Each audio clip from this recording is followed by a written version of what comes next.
Dia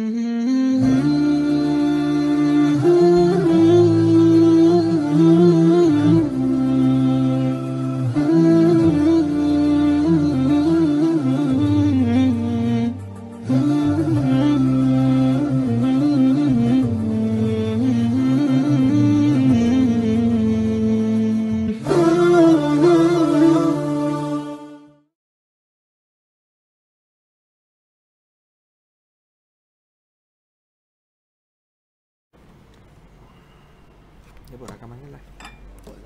Ha? Live.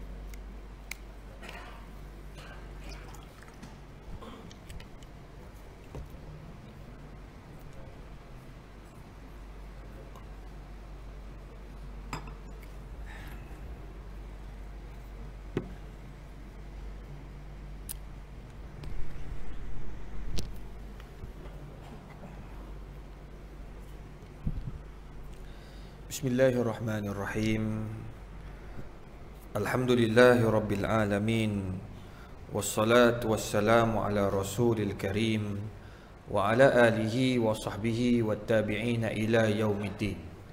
Rabbi syrah li sadri wa yassir li amri wahlul 'uqdatam min lisani yafqahu qawli, amma ba'du. Assalamualaikum warahmatullahi wabarakatuh. Pertama sekali kita bersyukur pada Allah Subhanahu wa taala kerana dengan izin dan limpah kurnianya, alhamdulillah, pada malam yang mulia ini kita dapat sama-sama berada dalam satu majlis ilmu yang mana kata Nabi sallallahu alaihi wasallam, man salaka tariqan yaltamisu fihi ilma sahhalallahu lahu tariqan ilal jannah. Sesiapa saja yang mempermudahkan urusan ilmu, sudah semestinya Allah Subhanahu wa taala akan mempermudahkan urusan mereka itu untuk masuk dalam syurga Allah Azza wa Jalla. Tuan-tuan yang dikasihi sekalian, pada malam yang mulia ini saya nak kongsi dengan tuan-tuan firman Allah Subhanahu wa taala di dalam surah Al-Baqarah ayat 268. Yang mana kata Allah taala, ba'da a'udzubillahi minasyaitonir rajim. Asy-syaitanu ya'idukumul faqra wa ya'murukum bil fahsya wallahu ya'idukum maghfiratan minhu wa fadla wallahu wasi'un alim. Apa kata Allah tuan-tuan? Asy-syaitanu ya'idukumul faqra. Syaitan ni tuan-tuan akan sentiasa menjanjikan kepada kamu akan kefakiran. Lebih parah lagi, syaitan ni menjanjikan kamu kefakiran dengan apa? Wa ya'murukum bil fahsya. Dan mengajak kamu ini melakukan kemungkaran kepada Allah Azza wa Jalla. Namun sebaliknya, Allah Ta'ala tunjukkan rahmatnya kepada kita. Allah pula janji sebalik. Allah tak janji macam syaitan buat. Allah janji apa? Wallahu ya'idukum maghfiratan minhu wa fadla. Manakala Allah Ta'ala pula menjanjikan ke atas kamu akan keampunan dan juga kemuliaan. Dahlah kamu buat dosa, kamu buat benda-benda yang Allah larang, kamu buat fahsya, Allah kata, jangan risau, aku ampunkan dosa kamu, bahkan kemuliaan aku bagi pula. Sebab apa? Sebab mereka ini tubu ilallahi taubatan nasuha. Dia jadi orang yang bertaubat sungguh. Itu sebabnya orang yang buat dosa tuan-tuan, tuan-tuan tak boleh nak kata kat dia, alamak, dia ni buat dosa, alamatnya neraka lah tempat dia. Kita ni cepat menghukum.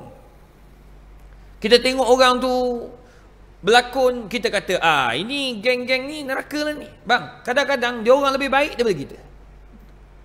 Kita yang geng masjid ni belum tentu jadi sebaik-baik macam dia orang. Tengok dulu, antara yang Allah tunjuk lah tuan-tuan, nak bagi tahu kadang-kadang kita ni cepat menghukum. Innaka la tahdi man ahbabta walakinna Allah yahdi man yasha. Kamu tak boleh bagi hidayah. Hidayah ni milik Allah.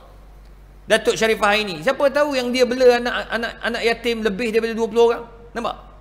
Kita yang geng masjid pun tak buat kerja tu. Bahkan nampak geng orang jual keropok, kita halau macam tu je. Pakai kopiah, pakai jubah. Elok lah tu. Halau. Sedangkan ada orang lebih baik daripada itu. Kita duk kata, Masya Allah, ni geng-geng Maharaja Lawak ni, Masya Allah, kerja dia lawakkan orang. Oh, sedap kita.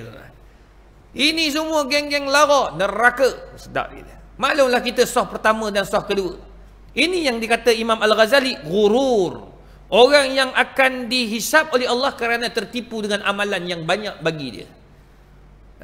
Orang yang alim akan dihisap kerana dia rasa dia alim, padahal dia tak alim pun. Walaupun dia alim tapi sombong, apa pedah Itu sebabnya kena ingat.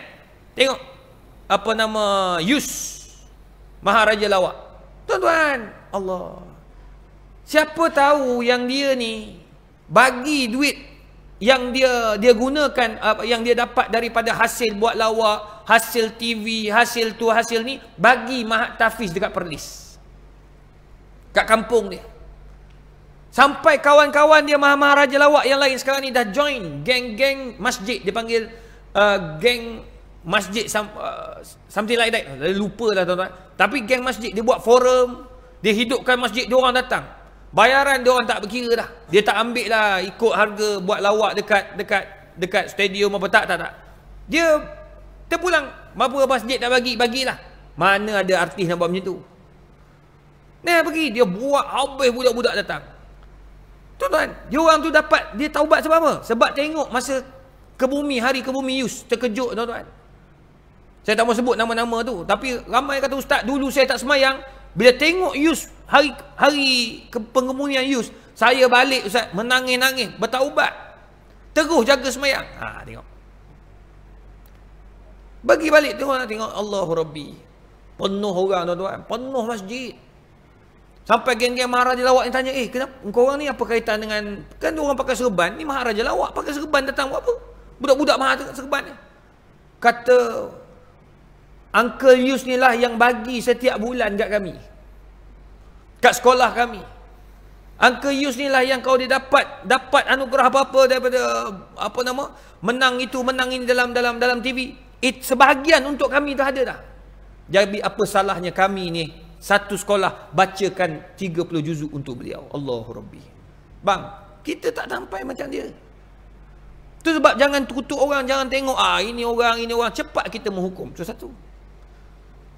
Apa nama abang yang mati, meninggal dunia dekat Hijir Ismail, pelakon tu Ismail apa? Ismail Tambi, Ismail Cik, Ismail Din. Itu sampai hari ni orang ingat. Dia pergi sebelum tu, dia bawa isteri pertama. Pergi kali kedua, tahun seterusnya bawa isteri kedua. Tengah sujud dalam Hijir Ismail, bang, berlakon bang. Dalam berlakonan apa dia tak buat? Dialah lelaki yang sejati. Dialah lelaki paling jahat. Dialah lelaki segala lelaki ada. Ada satu dia lakonan lelaki playboy. Nama pun. Tapi tuan-tuan, orang yang jaga semayang. Tengok, meninggal dekat tempat yang mulia. Tengah sujud dalam Hijir Ismail. Bang, kita belum tentu bang. Itu sebabnya jangan kita melihat orang dengan mata yang hina. Sebab Allah bagi tahu, wallahu ya'idukum maghfirah. Allah ampunkan kamu banyak mana dosa kamu, aku ampunkan dosa kamu. Tu satu benda yang saya nak kongsi. Itu baru sikit, baru mukadimah tuan-tuan. Isi belum lagi ni. Ni buku apa nak habis ni? Yang isi dia tu fakir. Wallahu ya'idukum maghfirah. Allah janjikan keampunan. Ni sekarang nak bincang yang syaitan janji ni tuan-tuan. Asyaitanu ya'idukum maghfirah. Asyaitanu ya'idukum al-faqra. Syaitan menjanjikan akan kefakiran. Apa maksud fakir? Tuan-tuan, kita selalu bila sebut tentang fakir, kita akan cakap fakir tu sebab saya ni naik kereta kecil. Apa maksud fakir? Saya duduk rumah ni ustaz, rumah flat, saya duduk rumah rumah apartment. Saya bukan duduk rumah yang kawasan banglo macam rumah Datuk K dan sebagainya. Tak, saya orang miskin ustaz. Miskin bukan pada material saja. Allah justifikasikan miskin lil fuqara wal masakin. Fakir, miskin tu dalam Al-Quran bukan nak menghina kita, tapi nak bagi tahu kepada kita mereka ni layak dapat zakat daripada duit yang kita bagi. Fuqara satu geng, miskin satu geng. Fakir satu hari dia perlukan RM10, tapi dia hanya mampu dapat RM3, RM7 dia kena jimat. Itu fakir. Miskin siapa? Miskin dia perlukan RM10 sehari seorang, tapi dia mampu dapat RM7, 3 lagi dia kena jimat cermat, itu miskin. Fakir satu kumpulan, miskin satu kumpulan. Untuk apa Allah justifikasikan? Kenapa Allah? Ini kasta kan? Bukan. Orang tadi kata tengok Islam. Dalam Quran kata fakir miskin. Apa ni kasta-kasta ni? Ada orang kaya, ada orang miskin. Bang, dia klasifikasikan nak bagi tahu siapa layak zakat, siapa tak layak. Nampak? Kita bagi zakat salah. Dalam mazhab Syafi'i, dia anggap apa yang kita bagi tu tak dikira zakat tetapi dikira sedekah ammah. Contoh, saya bagi pada haji. Zakat ji, ambil lah ni zakat ni. Berapa? RM500. Zakat pendapatan saya 2018. Ambil lah ji, ambil. Tak tanya dah haji ni kaya ke tak? Memanglah datang naik kereta Honda Cup, apa motor Honda Cup. Hak tahun 70-an punya. Tapi mahal sebenarnya. Balik rumah tu dia BMW ada 3 jenis. Kereta kebang dia tak ada. Yang lain semua ada. Dah silap bagi. Yang saya bagi 500 tu, wajib bagi balik, kata Imam Syafi'i. Yang tadi macam mana? Anggap sedekah. Boleh nak minta balik? Boleh kalau berani, malu. Tak malu pergi minta. Siapa suruh kau pergi bagi? Itu sebab kita ada pusat zakat. Kita ada lembaga zakat. Untuk apa? Untuk bagikan pada orang yang layak. Tu Allah bandingkan. Bukan untuk bezakan, oh kau kaya, kau miskin. Tak. Selalu kita letakkan kepala, oh orang fakir ni, kita ni kalau datang orang perempuan, ialah pakai tudung tu kita nampak lah. Pakai apa? Pakai telekung biasa-biasa je. Siap ada jenama travel lagi kat belakang tu. Hak pergi umrah baru ni pakai. Oh, kalau yang kaya siapa? Oh, yang jenama belakang dia Siti Khadijah. Berapa tu harga dia? Berapa kak? Orang kata mahal. Saya tak tahulah. Tapi rasa taklah mahal. Dia banyak sponsor program agama. Baguslah tolong orang Islam kita kaya. Tak, biar kaya. Orang Islam dia kena kaya. Kalau orang Islam miskin, siapa nak sponsor kita banyak-banyak ni? Program agama, masjid dan surau dan sebagainya. Kita tu nampak, oh, fakir itu dia. Sebenarnya fakir tu luas, tuan-tuan. Kata Imam Al-Qurtubi, Imam Az-Zahabi juga menjelaskan, yang dimaksudkan fakir tu juga besar maknanya. Yang syaitan janji tu, sehingga dia jelaskan, wa ya'murukum bil fahsya, buat maksiat. Fakir, apa maksud fakir yang pertama? Al-faqru fil ilmi. Kita jadi fakir dengan ilmu. Kita tak ada ilmu, tuan-tuan. Itu yang syaitan nak. Sekarang ni orang duk bergaduh tentang apa? Tentang bumi flat tak flat. Tu ilmu lah, tuan-tuan. Malu, tuan-tuan. Oh, ini ke Islam? Tengok. Itu sebab orang Islam kena belajar. Fas'alu ahla dzikri in kuntum la ta'lamun. Tanya kalau kamu tak tahu, jangan main redah aja. Nampak? Tengok, Islam tu cantik. Kita tak tahu, jangan cakap. Tentang bumi ni, tanyalah orang yang biasa tahu, yang belajar tentang bumi ni. Tanya orang sains-sains, dia tahulah tu. Astronomi punya orang, tanya. Kalau Datuk Syekh Muzaffar lagi lah, dia naik terus, tengok dah bumi tu. Kita tengok tapi kat mana wallahu alam. Mimpi je lah. Tanya kepada pakar. Macam saya, bidang saya babi. Jangan panggil ustaz babi sudah. Saya buat kajian saya, bidang saya babi. Saya kaji vaksin, saya kaji ubat-ubatan yang ada babi, DNA babi. Semua tu bidang saya tu. Saya kaji, tapi saya tak pandai sains. Saya belajar dengan siapa? Saya belajar dengan kawan-kawan daripada sains. So, saya buat artikel, saya buat penulisan, saya buat kajian, saya kena kaitkan dengan orang-orang sains. Orang sains yang akan bagi tahu, Ustaz, DNA babi ni diguna begini. Dia orang yang akan buat analisa tentang dari sudut saintifik. Oh, maknanya babi tu ada. Tapi bukan semua genetik dia saja. Contoh, lembu transgenik. Baru ni saya bentang dekat Majlis Fatwa Negeri Selangor. Habis mufti pun tanya, banyak benda tanya. Sebab benda baru, tuan-tuan. Sekarang ni tengah tersebar. Inilah nak bagi tahu, tuan-tuan, kita ni duk sibuk bergaduh benda tak faedah, tuan-tuan. Bergaduh apa? Nak zikir pakai tasbih tak tasbih. Aku geram betul tu. Banyak lagi benda lain kau nak bincang, tuan-tuan. Nak tasbih ke tak pakai tasbih? Kau nak pakai, tak mau pakai sudah. Nak pakai tasbih silakan. Tak nak pakai sudah. Sekarang ni orang pakai yang apa? Picit-picit tu. Tah. Apa tu yang 2 rial dekat Mekah tu?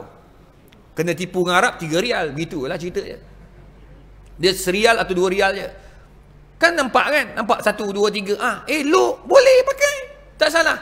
Cuma yang jadi haram tu, haram li ghairi. Bukan haram benda tu.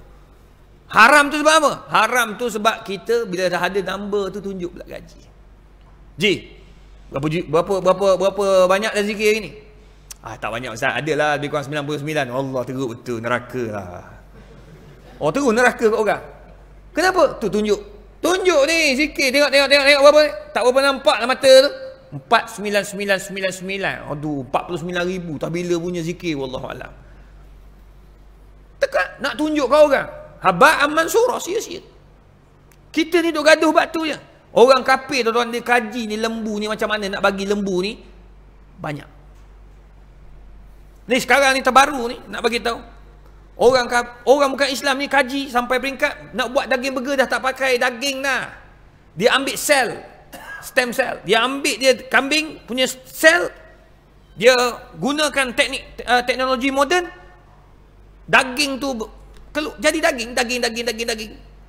Tak payahlah. Kambing sembelih tak payah. Kambing elok-elok hidup. Kita ambil sel dia hidupkan lembu tu. Baru ni kita meeting halal. Kata macam ni, halal ke tak? Sel ni ambil kambing tu hidup lagi. Kena bincang dalam fatwa pula. Benda baru. Genetik ni dah lama dah ada kat China, dah ada kat Amerika Syarikat. Lembu datang, sebiji lembu. Tapi lembu hari ni tak cukup susu. Kita jadi susu mahal ni sebab susu tak ada. Jadi maka dia lahirkan lembu transgenik. Apa lembu transgenik? Lembu yang banyak susu. Lembu ni dia punya susu dia terhad. Yang paling banyak susu dalam banyak-banyak binatang adalah babi. Kan marah pula orang kata apa Ustaz sebut babi banyak sangat. Dah apalah itu je aku boleh sebut pun. Nak sebut khinzir tak berapa nak babi sangat. Khinzir tu bahasa Arab, babi tu bahasa Melayu. Itu je lah. Bagi orang faham sikit. Babi nak kata makanan kita banyak isu-isu ni. Babi. Tuan-tuan tengok. Babi paling banyak susu sebab dia ada banyak. Sekali keluar anak, maksimum boleh mencecah 12. Ada yang sampai 13, ada yang kata sampai 18. Sebab kita tak pernah pelihara babi, dia tak tahu berapa banyak. Tanya geng-geng yang pakar, ada seorang profesor babi dekat UPM, dia kata boleh sampai 18 pun ada. Tengok profesor babi. Saya tak terima waktu tu. Panggil dia profesor mengkaji babi. Saya ustaz kaji babi, hukum babi. Panggil ustaz babi. Ada seorang ustaz babi dekat UKM, kurang asam tuan-tuan. Aku tak redha tuan-tuan. Aku tak nak dinamakan itu. Tapi nak macam itu bidang saya. Saya terpaksa. Itu bidang jihad saya tu. Masuk dalam halal negara, kebangsaan, halal negeri Selangor. Terpaksa kita terlibat. Untuk kaji tu. Macam mana ni babi yang ada kecil-kecil ni. Dalam produk-produk semasa ni. Bang, tengok orang kafir buat. Dia ambil lah gen babi tu masuk dalam ibu. Dia menggunakan teknik moden. Bioteknologi moden. Maka lahirlah lembu baru yang dinamakan lembu transgenik. Lembu tu susu banyak. So halal tak lembu tu? Tu bincang muzakarah fatwa Selangor baru ni. Dia orang bincang-bincang, memang tak boleh lah. Mufti pun cakap memang tak boleh lah. Daripada asal babi, maka babi tu dapat detect lagi. Ambil lembu yang baru tu, lembu transgenik tu, ambil, masuk lab, ada DNA babi kat situ. Tapi lembu, sebiji lembu. Itu bila ada setengah ustaz pula, ceramah-ceramah, dia kata, tuan-tuan, bila bercampur DNA babi dengan DNA lembu, maka akan nampaklah bentuk-bentuk babi pada lembu tersebut. Nampak sangat bongok. Tu sebab dia kena tanya orang pakar. Saya tak boleh nak cakap, kecuali saya tanya orang pakar tu dulu. Dia ustaz, sama ustaz, lembu sebiji. Yang boleh membezakan dia babi tak babi, kod dia. Nak tahu kod, kena ambil dia punya DNA, masuk dalam lab, kita akan dapat tahu daripada lab. Menerusi PCR apa semua tu. Tu nak bagi tahu tuan Allah, orang kafir buat. Nak bagi siapa makan? Orang Islam makan. Kita orang Islam duk gaduh benda-benda kecil tu, sebab saya kata jangan, rugi tuan-tuan. Vaksin daripada China. Vaksin daripada ni baru ni kami buat, saya dapat dana daripada kerajaan buat kajian tentang vaksin halal. Tuan-tuan bayangkan tuan-tuan, Allah. Kawan saya Prof Arina, dia pergi ke Prof Nurina, dia pergi ke Korea, ke Taiwan. Orang kafir kaji tentang mazhab fiqh yang membenarkan haiwan-haiwan selain babi. Yang dia punya kesan dia lebih kurang macam kan vaksin ada babi kan. Dia kata disebabkan ada babi inilah penjualan vaksin jadi jatuh, drop. So nak naikkan balik kena cari alternatif lain. Cari haiwan yang setara, yang lebih kurang. Bawah daripada babi apa dia? Tikus. Dia orang kaji punya kaji, oh rupanya ada dalam mazhab fiqh 4 mazhab ni, mazhab Maliki kata harus tetapi makruh hukum makan tikus. So ambil tikus jadikan base kepada vaksin pula lagi ni. Vaksin tikus lah pula sekarang. Dah pening kepala tuan-tuan. Tengok orang kafir kaji terus. Kita duk kaji, ya Allah. Duk gaduh bab wuduk tak selesai-selesai. Duk marah kat pakcik-pakcik semayang mazhab kursi tak kursi. Ni pakcik semayang kursi ada kursi dia. Duk risau pakcik-pakcik punya lah, risau macam mana ni ustaz. Dah 10 tahun pakcik semayang atas kursi. Tiba-tiba ada ustaz kata tak sah. Abang, jangan tak sah terus. Tengok macam mana kemampuan pakcik tu. Ada pakcik dia boleh berdiri, ada pakcik tak boleh. Jadi jangan pukul rata. So detailkan sikit-sikit. Apa-apa pun balik kepada doktor pakar dan kepada orang yang sakit tu. Dia tahulah macam mana. Yang penting kita cerita betul-betul. Jangan tu tak sah. Oh sedih orang tu tuan-tuan. Tu dia panggil al-faqru fil ilmi. Fakir dalam ilmu. Bidang agama pun kita kena belajar, bidang dunia pun kita kena belajar. Tu sebab Nabi kata antum a'lamu bi umuri dunyakum. Dalam bab tanaman kan. Nabi kata kamu lebih tahu bab-bab tanaman ni. Kamu lebih tahu tentang dunia. So, carry on. Teruskan. Tu yang Nabi belajar daripada sahabat-sahabat Nabi. Tanam pokok tamar. Lahirlah namanya tamar ajwah. Tu ajwah. Tu cerita ajwah asalnya. Banyaklah riwayatnya. Tapi tak apalah. Ajwah. Tapi yang Nabi suka, buah tamar yang Nabi suka pun tu. Yang Nabi suka pun tu. Apa dia? Keluar tak keluar je suara nampak. Rutop. Buah tamar rutop Nabi suka. Rutop ni dia separuh masak separuh tak. Itu memang Nabi suka. Sebab rutop ni dia tak mahal sangat. Dia sedang-sedang. Dia nak kata mahal tak, murah pun tak. Cantik je. Tu Nabi punya makanan. Tuan-tuan perempuan, itu yang pertama. Al-faqru fil ilmi. Yang kedua, syaitan ni janjikan apa? Al-faqru fil akhlak. Kita akan jadi fakir akhlak. Apa maksud fakir akhlak? Kita akan tak ada akhlak, kita ada ilmu, tapi akhlak tak ada, maka kita macam tak ada ilmu. Jahil lah. Antara akhlak, dia jadi sombong. Disebabkan pangkat, disebabkan ilmu, disebabkan kekayaan, dia jadi sombong. Allahu Rabbi, tuan-tuan. Bang, nak sombong apa bang kita? Saya pun tak tahulah kita nak sombong apa yang hebat sangat kita ni, saya tak tahulah. Saya ingat ada satu kata-kata ulama besar. Kamu nak sombong apa? Kharajta min makanin mahin. Kamu khuliqta min ma'in mahin. Disebut kamu dicipta daripada air yang hina. Kharajta min makanin mahin. Kamu keluar daripada lubang yang busuk. Wa dakhalta fi makanin mahin, dan masuk pula dalam lubang yang busuk. Nampak? Wa kharajta marratan thalithatan min makanin mahin. Kamu keluar pula daripada lubang yang busuk. Wa satadkhulu fi makanin mahin, dan kamu akan masuk balik dalam lubang yang busuk. Allah. Cerita di lubang busuk je. So apa hebatnya kamu ni? Oh, pangkat besar. Bang, kamu daripada mana asalnya? Min aina khuliqta. Kamu rasa kamu hebat? Kamu daripada air yang busuk, kata, yang hamis. Mahin ni hamis. Kamu daripada air yang hamis. Allah bagi tahu dalam Quran. Air yang hamis tu bukan turun daripada syurga pap jatuh sebiji, tak. Keluar daripada kemaluan lelaki yang busuk, yang hamis. Jangan tanyalah saya hamis ke tidak, sendiri mau tahulah. Kemaluan lelaki yang hamis masuk ke mana? Masuk dalam kemaluan perempuan yang hamis. Keluar pula daripada kemaluan perempuan yang hamis dalam bentuk baby pula, tadi air. Keluar dalam bentuk baby.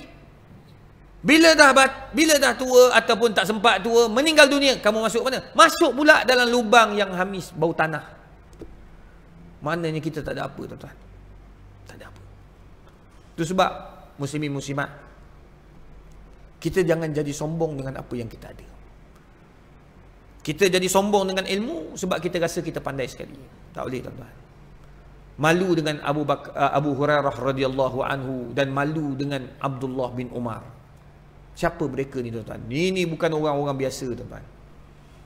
Abdullah bin Umar merupakan anak Umar bin Khattab. Abu Hurairah pula merupakan ahli suffah yang sangat dikenali. Siapa ahli suffah? Yang duduk dengan Nabi sentiasa, hafal segala hadis Nabi SAW. Asalnya dia bukan yang orang yang kuat ingatan, Dia jumpa Nabi, minta izin Nabi, doakan dia. Nabi doakan dia di atas selendang Nabi yang warna putih. Nabi doakan, ya Allah, kau bagikanlah ingatan Abu Hurairah ini sekuat kain putih ini yang menerima debu, yang menampakkan debu. Allahu Akbar. Mula saat itu kata Abu Hurairah, ma nasitu say'an min kalami Rasulillah azza wa jalla. Aku tak lupa dah. Tak lupa walaupun satu huruf daripada kata-kata Nabi Muhammad SAW. Ingatan dia sangat kuat, tapi dia tak menulis. Tuan-tuan, orang datang jumpa sahabat Nabi, jumpa dengan Abu Hurairah. Wahai Abu Hurairah, aku dengar cerita kamu yang paling banyak ni, sahabat-sahabat yang akhir.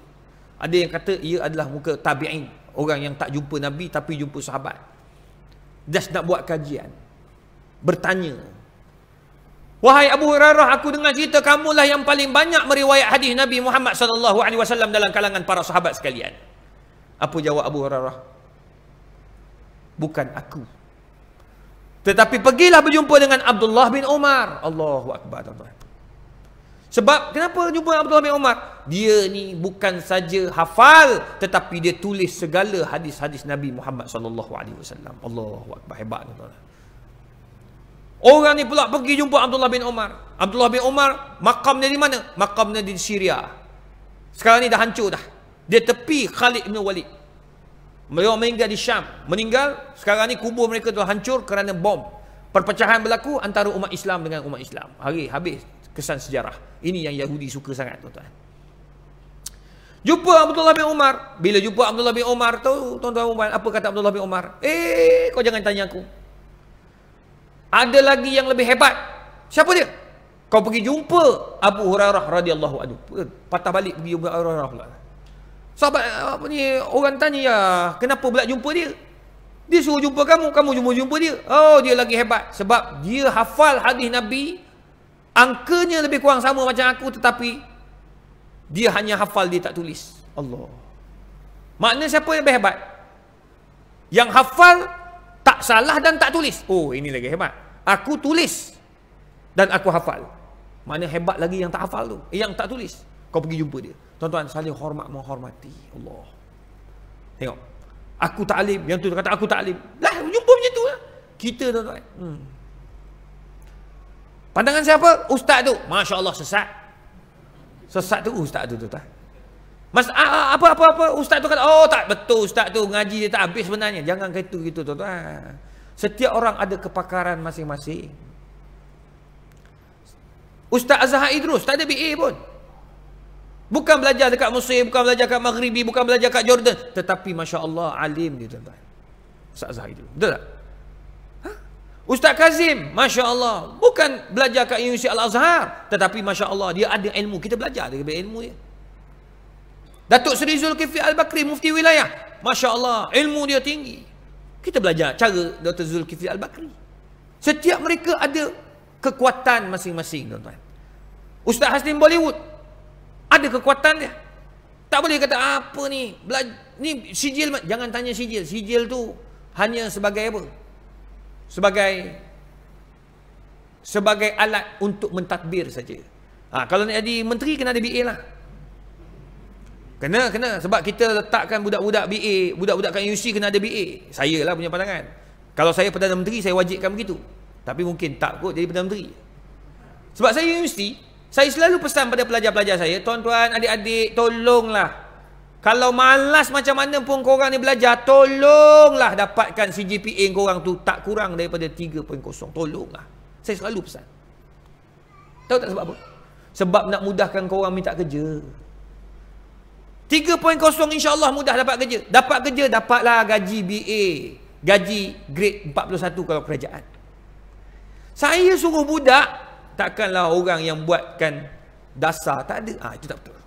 Bagi saya tak betul. Saya cakap, saya ahli akademik, saya perlu cakap benda ni. Buat apa saya nak takut? Betul tak? Kita betul, kita sokong. Salah, kita tegur. Mana saya bagi tahu, saya cakap dalam surat khabar, tak ada masalah. Maka kita kena perbetulkan benda tu, tuan-tuan dan puan. Sebab kesian budak-budak ke universiti tu, bukan main dia orang belajar tinggi-tinggi. Ya. Akhirnya kerja BA. Ni ada anak murid saya seorang. Dah ada BA dah 4 tahun. Sekarang ni kerja gaji diploma. Sebab tak ada kerja. Dia kerjalah apa yang dia mampu. Jadi itu sebab ni tuan-tuan dan puan. Tak apa. Kita kena tahu apa yang sepatutnya kita tahu. Oleh kerana itu, muslimin muslimat yang dirahmati Allah, jangan sombong dengan apa yang kita ada. Harta, ilmu akan jadi sombong. Kita nak salahkan orang, tak betul. Harta, kita akan jadi sombong. Sebab apa dia sombong? Oh, yalah, saya ni gaji banyak.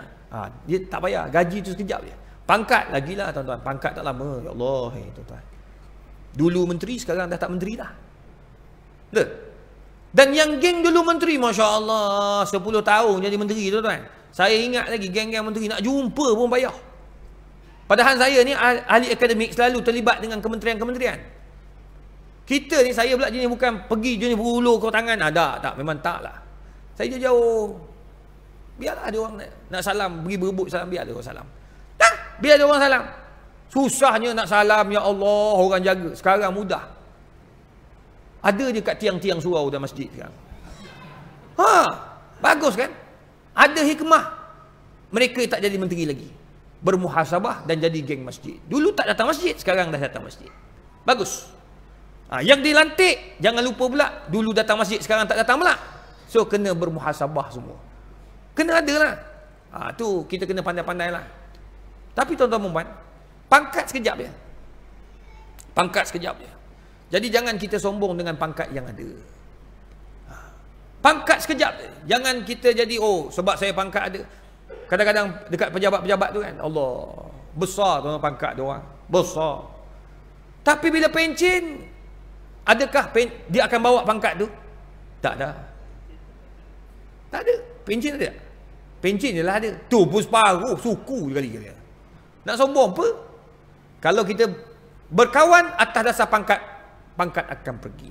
Tapi kalau kita berkawan atas dasar kerana Allah, itulah persahabatan yang sebenar yang Nabi SAW ajar kepada kita. Susah kita bersama, senang pun kita bersama. Itu penting. Tuan-tuan dan puan yang dikasihi sekalian. Tu tak payah sombong dengan pangkat. Pangkat hanya sementara je. Ni kadang-kadang pergi Mekah pun saya bawa jemaah tuan-tuan, pergi umrah, pergi apa kan, pergi haji. Kadang-kadang sedih juga tengok gelagat masyarakat kita ni. Dia pergi bezanya package yang ni package 40,000, yang tu package 60,000, yang tu package 90. Ada yang satu lagi tinggi, yang tinggi sekali tu 159,000. Allah, tuan-tuan, kadang-kadang orang, dialah jemaah-jemaah, orang makcik-makcik, pakcik-pakcik dia tak nampak, dia main masuk je lah tuan-tuan. Dia main makan je, tengok sedap betul makanan kat sini. Dia tak tahu yang itu package 60,000. Yang dia punya package muasasah, dia sesat. Nak buat macam mana, dia masuk je. Kira apa? Dia kata, nampak kan TH kata contoh. Ini geng kita. Makan lain macam. Dia kata, daging bakau. Dia makan-makan, ada orang kata, ni makcik ni datang dengan package ke? Dengan tabung haji. Tabung haji ni ada banyak makcik. Makcik ni bayar ke tak? Bayar. Berapa? 9,000. Sana makcik. Ini bukan tempat makcik. Tak boleh lah gitu bang. Terasa hati orang tua tu. Saya dah tengok depan. Dia dah pegang lauk. Menangis saya tuan-tuan. Pegang lauk. Letak balik. Jalan. Saya ambil makcik. Jalan. Saya tegur haji tu.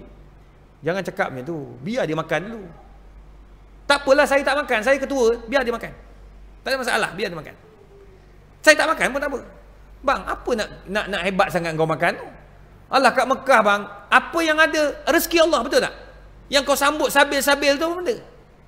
Pangkat besar sambut sabil, apa cerita? Pergilah beli susu sendiri. Bukan main siap bawa apa? Selendang lagi tahan. Padahal pakai package 60,000. Tahan lagi duit sabil. Air sabil tu. Bang, jangan gitu. Kita ni manusia bang. Ada kala kita akan susah dan ada kala kita akan senang. So, ingat pangkat bukan segala-galanya tuan-tuan. Muslimin muslimat yang dirahmati Allah. Tu yang kedua. Al-faqru fil akhlaq. Akhlaq ni macam-macam lah. Banyak cerita akhlaq ni. Yang ketiga, al-faqru fil ata'. Dia jadi kedekut dalam pemberian. Fil ata'. Ni syaitan nak ni. Asyaitanu ya'idukumul faqr. Dia jadi kedekut. Kedekut apa? Kedekut untuk memberi sedekah amal jariah. Macam masjid kita. Kita nak buat, nak bagi sedekah. Kita nak bagi derma. Kita jadi berkira. Tapi kalau pergi ke pavilion, Masya Allah. Bayar parking tak ada hal. Sikit. Biasalah nama pavilion. Tak ada, jangan risau, jangan fikir bab parking tu. Kalau takut nak parking, jangan datang pavilion. Sedap dia. Tuan-tuan, kita bagi laluan untuk azan, kita sambung selepas ini.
Tuan-tuan dan puan yang dikasihi sekalian, bila sebut tentang al-faqru fil ata', dia banyak.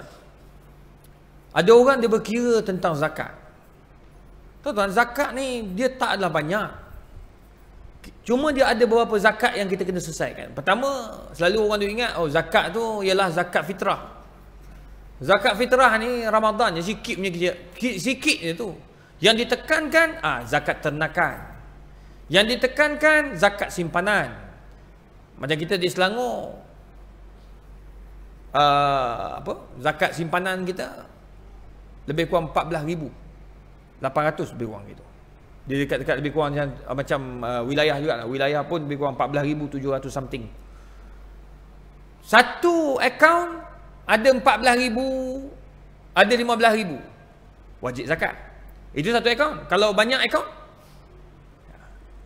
akaun kita, ada ingat, oh tak apa, mujur ustaz cakap awal-awal kat kami. Kenapa? Saya nak pecah-pecahkan duit saya semua akaun 13,000. Tu dia panggil tipu. Bukan simpanan satu akaun 14,000, dia kira semua simpanan kita ada tak lebih daripada 15,000, 14,800 nah, 14,800. Campur semua akaun, ada 13, ada lebih kurang 80,000 wajib zakat. 60,000 wajib zakat. 50,000 wajib zakat. Sebab apa? Sebab dah lebih daripada yang telah ditetapkan. 20,000 wajib zakat. Sebab apa? Lebih daripada yang kita simpan. Itu zakat simpanan. Bila tanya zakat simpanan, so ingat, kita bawa lah bincang. Alah, benda ni boleh ejah tuan-tuan. Tuan-tuan jangan takut lah. Lepas tu ustaz suruh, letih ni, banyak kena zakat. Pergi pusat zakat. Pusat zakat ni bukan dia kena sapu semua. Dia akan kirakan, dia tengok slip gaji. Dia tengok kita punya simpanan. Oh, berapa masuk sebulan. Okey, dia kira. Berapa kena bayar? Bayar ni lah. Tuan-tuan, orang yang bayar zakat, rezeki dia makin murah. Tak percaya, tanyalah tu Datuk Yusof Aslam. Dia rezeki dia murah tu sebab daripada bapak dia lagi sudah amalkan bayar zakat. Bapak dia gaji 200 bawa bas. Setiap bulan dia akan potong RM5 duit zakat dia. Tu RM200. Tu sekarang kekayaan dia subhanallah tuan-tuan. Kaya yang luar biasa. Saya pun lantik dia jadi penasihat Fakulti Pengajian Islam UKM. Orang kata, ya.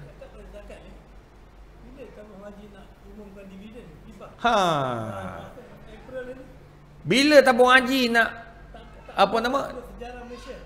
bila tabung haji nak umum hibah dekat tabung haji, nanti kena tanya siapa wakil rakyat sini, so sampaikan. Sebab apa? Tak dapat lagi kan? Tak ada dalam sejarah. Ya, justru biar dia orang buat kajian. Saya bukan dalam tu. Kalau saya duduk kat tabung haji dah aku cerita dah sekarang ni. Sebab iyalah itu hak rakyat. Memang kena bagilah. Tapi kalau dalam simpanan tabung haji, confirm zakat dah potong dah siap-siap. Cuma saya pun tunggu sebab saya pun ada simpanan dengan tu. Zakat tu dia tabung haji akan potong zakat. Dia akan bagi kepada, tapi tak sepatutnya dah masuk bulan 4 tak boleh bayar lagi. Kalau ASB dia boleh bayar. Tapi yang untuk Melayu ni dia belum bayar lagi. Ini penting tu Tamu Allah belum bayar lagi. Kalau ada menteri kat sini saya akan cakap dengan menteri. Siapa wakil ayat sini? Kalau admin ada kat sini pun saya cakap dengan menteri ekonomi apa dah jadi. Yalah, saya faham. Ramai yang tanya sebenarnya. Ramai yang tanya saya mana duit tabung haji tu. Masalahnya pertama, saya bukan orang yang berada di dalam tabung haji tu. Kawan-kawan ramai. Tapi bila tanya kawan-kawan, orang pun kata tunggu sehingga pengumuman dibuatkan. Jadi kita pun payah cakap. Tapi kalau tanya UKM, insya-Allah saya jawab. Berapa ramai pelajar UKM? Saya jawab. Cuma nak bagi tahu tadi bab zakat. Datuk Yusof Aslam ni, dia kekayaan dia tu luar biasa. Sebab apa? Dia amalkan zakat. Baru ni saja dia menang, dia untung 40 juta, maaf. 40 juta. Munafik dua. Sebab apa? Sebab dia cuba buat ikut syariat. Dia ajar orang jangan buat khurafat, jangan buat benda-benda yang salah. Dia belajar. Masa yang pertama dia ikut apa? Dia ikut Darul Syifa punya. Bacaan Darul Syifa. Tapi siapa penasihat yang betul-betul penasihat? Tak ada. Jadi saya kata, okey, apa salahnya Datuk nanti lepas ni, kami Fakulti Islam ramai keluarkan ustaz-ustaz, pelajar-pelajar daripada pengajian Islam, syariah, akidah, Quran, sunnah ni, ambil dia orang ni kerja dekat apa? Dekat dalam scope production dia ke, ataupun dia tolong sebarkan. Biar semua tu yang macam penerbit-penerbit TV ni dia ada penasihat syariah. Lama-lama filem-filem kita ikut syariat lah. Orang kata, ustaz, boleh ke buat berlakon? Berlakon boleh. Tak salah berlakon. Dr. Yusuf Al-Qardawi sebut, tak salah berlakon, tak salah menyanyi, tapi kena ikut gaya syariat yang telah ditetapkan. Boleh bantu TV Al-Hijrah. Ni sekarang TV Hijrah pun kita susah hati ni. Hidup segan, mati tak nak. Cerita pun dah tak ada, apa nama dia punya, ceramah pun dah kurang, apa program-program pun dah kurang sebab tak ada duit. Itu sebab kita kena ada lagi drama-drama yang patuh syariah. Sebab nak masuk situ, kalau jenis cium-cium, duduk atas katil berdua tak boleh. Tak patuh syariah. So kita kena buat lah. Slow lah tuan-tuan perempuan. Tapi sebenarnya bermula dari apa? Dia kaya tu sebab daripada zakat. Kedua, wakaf. Wakaf ni banyak macam surau kita ni, wakaf. Ni. Wakaf. Ni, wakaf. Semua wakaf. Tuan-tuan, wakaf-wakaf ni berapa banyak dapat pahala? Ni macam ni, geng Surau Putrajaya. Ni saya penasihat geng Surau Putrajaya, geng muda-muda. Putrajaya ni tuan-tuan, saya mula mengajar di Putrajaya ni daripada tahun 2004 lagi. Oh, menakutkan tuan-tuan Putrajaya ni. Orang Islam ramai 99%, tapi surau banyak masa tu. Tahun 2004-2005. Surau lebih daripada 40 surau. Tak masuk masjid batu dengan masjid besi. Masa tu. Allah, surau mengajar ada 6 orang. Saya mengajar kitab apa nama Fiqh Manhaji. 5 orang depan. Ingat Allah, 5 orang, ingatkan 500. 5 orang, tapi mula sikit-sikit, alhamdulillah sekarang ni tuan hidup. Tapi nak hidup tu kena attack budak-budak muda.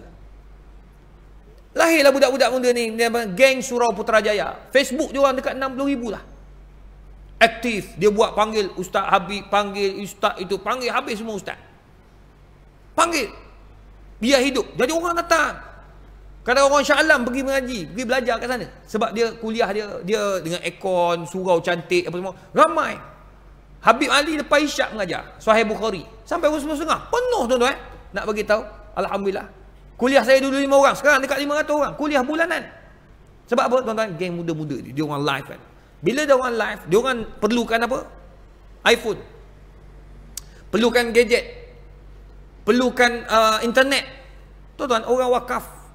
Ni, iPhone ni ada 4 orang. Seorang Singapura, seorang Johor, seorang lagi daripada Bandar Baru Bangi, seorang lagi siapa? Ada 4 orang. Bagi. Tuan-tuan, berapa banyak pahala dapat ni? Bila orang Islam kita ada duit, dia boleh berwakaf. Jadi maknanya tuan-tuan, ada manusia, dia kaya, tetapi dia jadi kedekut. Sebab apa? Al-faqru fil ata. Dia kaya dah, tapi jadi kedekut nak memberi. Ini masalahnya. Kita ada duit, tapi nak belanja kawan, jadi takut. Nak bagi belanja surau makan, jadi takut. Itu sebabnya benda-benda macam ni tuan-tuan, Allah dah tunjuk dah. Saya pergi kat satu kawasan tuan-tuan. Nak kata bukan kaya fizikal tu dia akan kaya betul-betul. Tak. Dia akan pemurah, tak. Saya pergi ceramah dekat satu kawasan. Kawasan ni tuan-tuan, kawasan orang kaya lah tuan-tuan.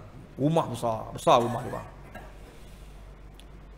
Saya rasa nilai rumah situ sebab ada seorang nak jual, datuk seorang tu nak jual. Tak tahulah ada bayar ke tak, dia suruh saya tolong cari-cari kan. Kalau tuan-tuan nak bagi tahulah. Tapi sebelum saya tanya bagi tahu harga, dia punya maintenance bulanan saja RM11,700. Bayar api, bayar air, bayar RM11,700. Menantu pun cabut lagi. Beli rumah lain duduk tak. Dia kata, Ustaz, menantu dia kerja jadi pensyarah juga. Dia kata, dia duit tu habis kat situ. Dia nak jual rumah dia. Kalau nak bolehlah 10 juta tak mahal.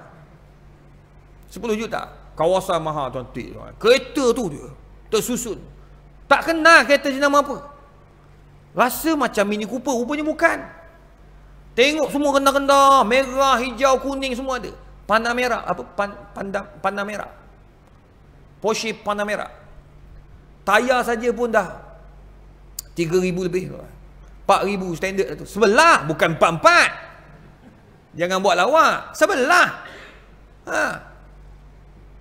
Mercedes C-Class pun 2,500 sebelah. Tu C-Class yang kecil tu. Awak besar tu saya kira lah.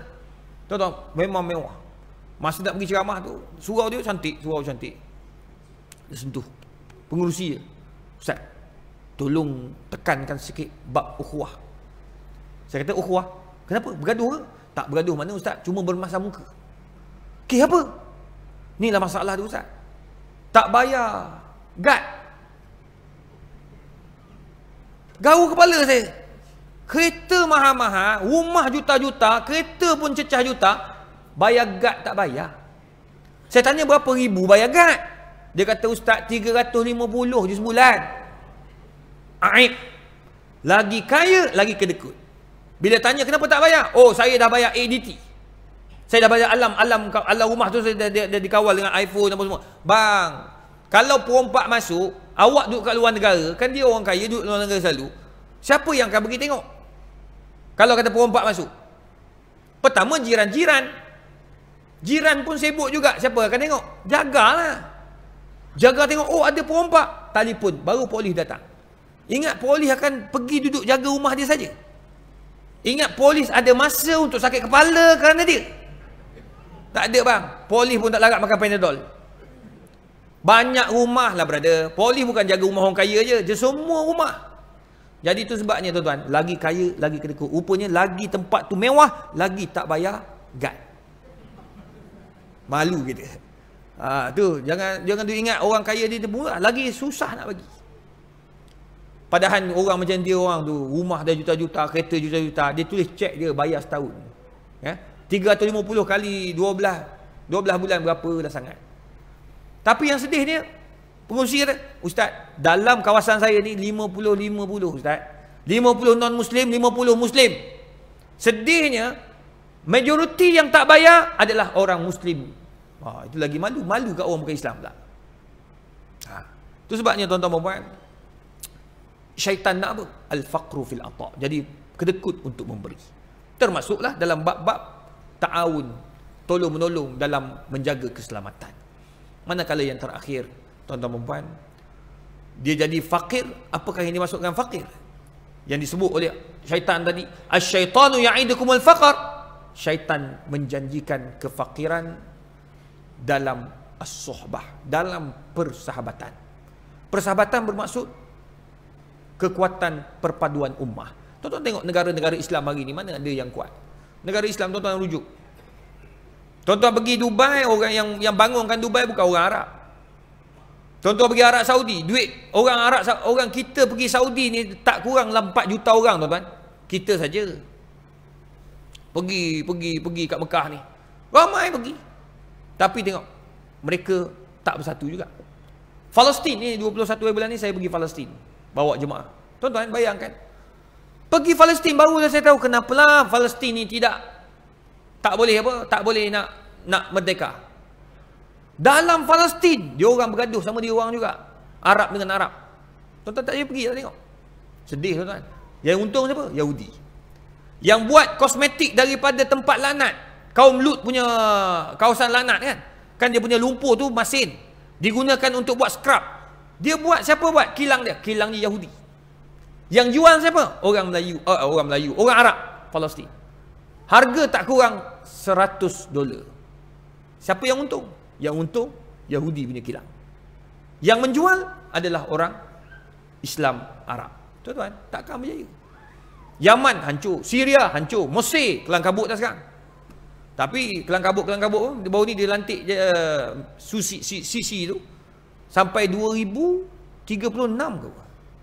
Lantikan tu macam semua hidup lah Sisi pegang tu. Inilah masalah Arab ni. Tak nak berubah. Syria dulu pun sama juga. Hafiz Asad. Masa zaman saya belajar kat sana. Dia penjarakan ulama-ulama lebih 15,000 orang. Kat mana duduk? Dalam tanah.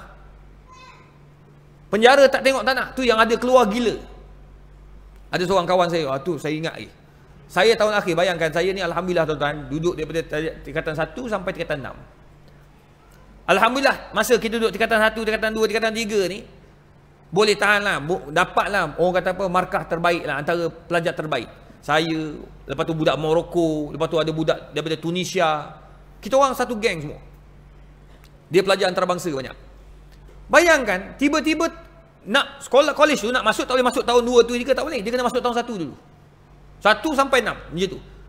Fail 2 subjek, buang daripada Syria terus, bukan daripada college. Dia punya azab dekat situ, tuan. Duduk asrama, tak boleh duduk rumah. Rumah persatuan semua tak boleh. Jadi kena duduk dengan Arab. Duduk dalam asrama. Tu bau ketiak aku kenal. Ini ketiak Saudi, ini ketiak Yaman, ini ketiak Sudan. Boleh kenal sebab berapa tahun tuan duduk asrama. Yang bestnya, apa nama dia orang ni, tuan-tuan puan. Orang Arab ni dia pelik. Kita orang masa belajar tu, tiba-tiba datang seorang hamba Allah, budak muda sama umur dengan saya. Masuk tahun 4 terus. Kita orang macam tengok, hati fi qulubihim marad. Ni siapa, mamat mana ni? Budak mana ni tiba-tiba masuk tahun 4 ni? Kita ada perasaan dengki. Ustaz pun ada dengki juga. Tu nama manusia. Ustaz bukan maksum, Nabi yang maksum. Jadi kena buat apa? Kena muhasabah. Kami muhasabah tau, depan-depan. Kemudian yang mengajar hadis kami adalah Syekh Abdul Qadir Arnaud yang buat Jami' As-Saghir. Tahqiq Jami' As-Saghir. Ulama hadis terkenal dekat Syria, di negara Syam. Seluruh Syam tu orang rujuk dia, Abdul Qadir Arnaud. Orang belajar hadis mesti kenal dia. Tuan-tuan, budak ni masuk, kita orang tengok sebelah mata. Dia ni mana ni orang ni? Tiba-tiba je masuk. Kebetulan dia pula dia senyap, tak cakap banyak. Kita pun tak tanya dia dari mana. Kebetulan Syekh Abdul Qadir ni, dia ni datang mengajar tak bawa kitab, tapi apa yang dia baca ada dalam kitab. Hadis semua Sahih Bukhari, Muslim dalam kepala dia. Termasuk hadis-hadis maudhu' semua dalam kepala dia. Dia hafal juga hadis maudhu'. Tuan-tuan tahu apa jadi? Tengah dia baca hadis, dia tak baca macam saya. Saya baca daripada Rasulullah terus gitu. Dia tak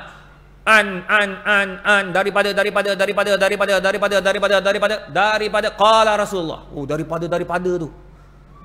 Hak tu yang kalah kita tu. Kalah. Saya nama atuk saya pun dah tak ingat dah. Bukan nama atuk, nama moyang dah tak ingat dah. Muhammad Izhar bin Muhammad Kashim. Kashim bin Abdullah. Abdullah bin dah lupa. Dia ingat ingatan dia. Tiba-tiba budak yang duduk sebelah kami ni, yang baru masuk ni, afwan ya syekhi, maaf syekh, dalam daripada tu, di antara daripada ni ada seorang tertinggal. Ada seorang tertinggal. Nama orang itu sekian bin fulan, lahir pada tahun sekian dan mati pada tahun sekian, dan dia Allahu Akbar. Saya naik bulu roma ni. Kita orang semua tenganga, tuan-tuan. Siapa dia ni? Rupanya dia ni keluar daripada penjara. Dia masuk penjara dengan bapak dia hafal Quran dalam penjara, dia hafal hadis Sunan Sittah keseluruhannya dalam penjara. Tuan-tuan, dia keluar, rupanya dia dah dapat temuduga khusus. Disebabkan terlalu alim, sebenarnya dia tak payah ambil pun, dia bagi sijil terus kat dia. Tapi tak, sebab nak ikut prosedur, masuk tahun 4. Tuan-tuan, setiap tahun dia punya markah, tuan-tuan tahu berapa? 99.99, satu tu milik Allah. Yang lain semua dia sapu. Nombor 1, tuan-tuan, kita orang belajar dia balaghah, bahasa sastra, syair Arab dalam kepala, syair Mutamnabbi keluarkan syair gini-gini, berapa ribu syair dia, semua dia angka. Kami dengar dia cerita muntah terus, tuan-tuan. Kata patutlah kau duduk kat sini, ya Allah. Saya belajar pula dengan dia. Belajar kitab malam-malam. Belajar kitab dia tahu. Hebat, tuan-tuan. Ni nak bagi tahu Allah Taala.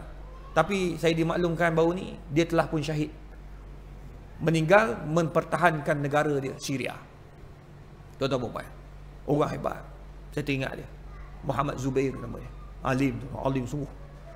Semua syekh-syekh malu. Kalau datang dia ada, sampai ke Syekh Abdul Qadir dia kata, "Ya bunai ta'al huna." Panggil budak dia datang. Dia dah tua syekh ni, umur 70 lebih.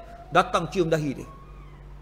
Wallahi, semenjak aku sumpah dengan nama Tuhan, semenjak aku mengajar hadis, tak ada lagi orang boleh tegur aku di mana aku terjatuh.